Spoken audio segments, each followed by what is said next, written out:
আসসালামু আলাইকুম। কি অবস্থা, সবাই কেমন আছেন? আশা করি সবাই অনেক অনেক ভালো আছেন। পুরো ভিডিওটা শেষ পর্যন্ত দেখার অনুরোধ রইল। দেখতে দেখতে দেখতে ভালোবাসা ভালো লাগা হয়ে যাবে। সাথে থাকুন, ভিডিওটা শুরু করতেছি। আপনারা হয়তো অনেকে জানেন, অনেকে জানেন না। আমি ছোটখাটো একটা চাকরি করি। আমি একটা ডিফেন্সে চাকরি করি, বাংলা সঞ্চার বাহিনীতে। তো কালকে আমার হঠাৎ ডিউটি ছিল আর তো আমি ডিউটিতে ছিলাম। ডিউটি করে শেষ করে আসলাম।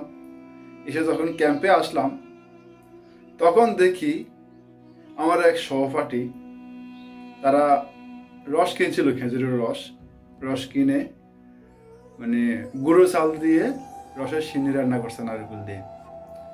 আমি অবাক হয়ে গেলাম।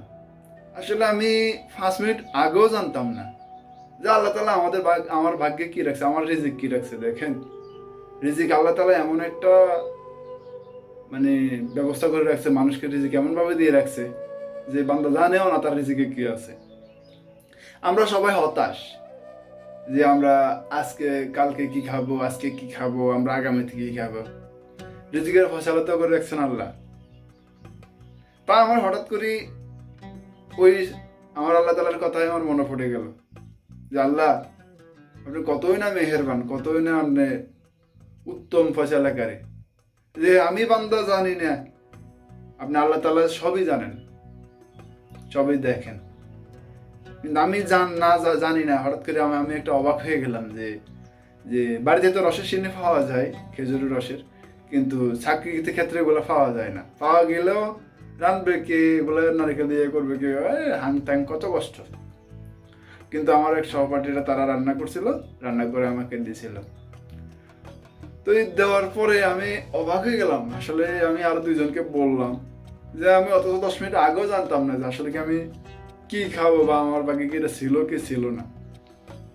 তো তারা খুব সুন্দর করে রসের সিন্নি রাখলো।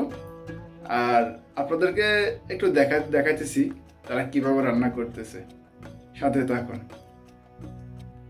এই হলো রসের সিন্নি, খেজুরের রসের, যেটা আমার আল্লাহ আমার রিজিকে লিখে রাখছেন। হ্যাঁ, খুবই চমৎকার একটা ঘটনা।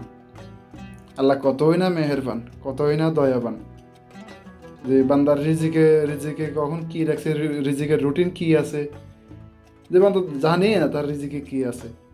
অথচ তারা সবাই হতাশ, তারা সবাই কত না চিন্তিত, রিজিকে কি আছে, আগামীতে কি আছে, ভবিষ্যৎ তারা কি করবে, যে কালকে তারা কি খাবে, খাবার মজুত করে রাখে। এই অবস্থা কি বুঝলেন সবাই? আমরা হতাশ হব না, আমাদের আল্লাহ আমাদের রিজিকের ফয়সালা করে রাখছে। আমরা কখনো হতাশ হব না। রিজিক একমাত্র আল্লাহ তাআলার পক্ষ থেকে আসে। তো আমরা কখনো রিজিক নিয়ে চিন্তা করব না। আল্লাহ এক এবং অদ্বিতীয়, তিনি দেখেন, দেখা দেন না। সুতরাং তার উপর ঈমান রাখতে হবে, তার উপর আকীদা থাকতে হবে, তার দ্বীনের পথে অটল থাকতে হবে। আমি এই ঘটনাটা আপনাদের সাথে শেয়ার করছি এই জন্য যে এই ঘটনা থেকে আমি যেমন একটা শিক্ষা নিছি, আমি একটা যেমন অভিজ্ঞতা শিক্ষা নিয়েছিলাম যে আমার আল্লাহ আমার রিজিকে কি রাখছে আমি জানি না, আমার রিজিকের রুটিন আমার আল্লাহ তাআলা রেখেছিলেন।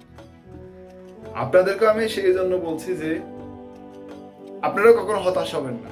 আমার এই ভিডিওটা যারা দেখছেন তারা হয়তো বুঝতে পারছেন, বা আপনারাও কিন্তু এই চেষ্টা করবেন কখন রিজিক নিয়ে হতাশ হবেন না।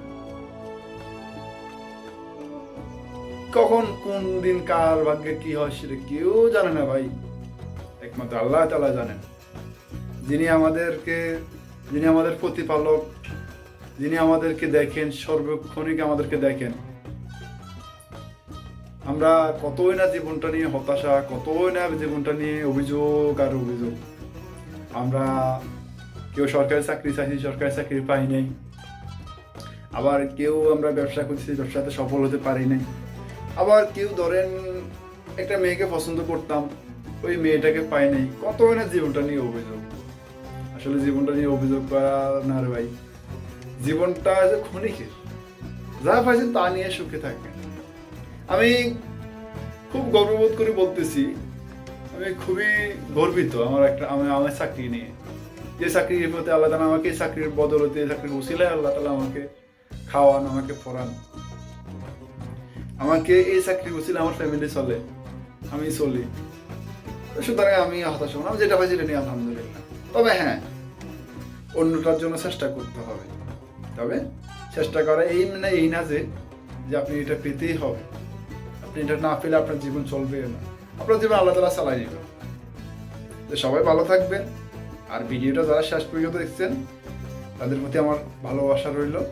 আর যারা দেখেন না বা হয়তো যারা ভিডিওতে বা সাপোর্ট করেন না, তাদের প্রতি আমার ভালোবাসা রইল। ভালো থাকবেন। আসসালামু আলাইকুম। আর কথাগুলো ভালো লাগলে অবশ্যই সাবস্ক্রাইব করবেন। আসসালামু আলাইকুম।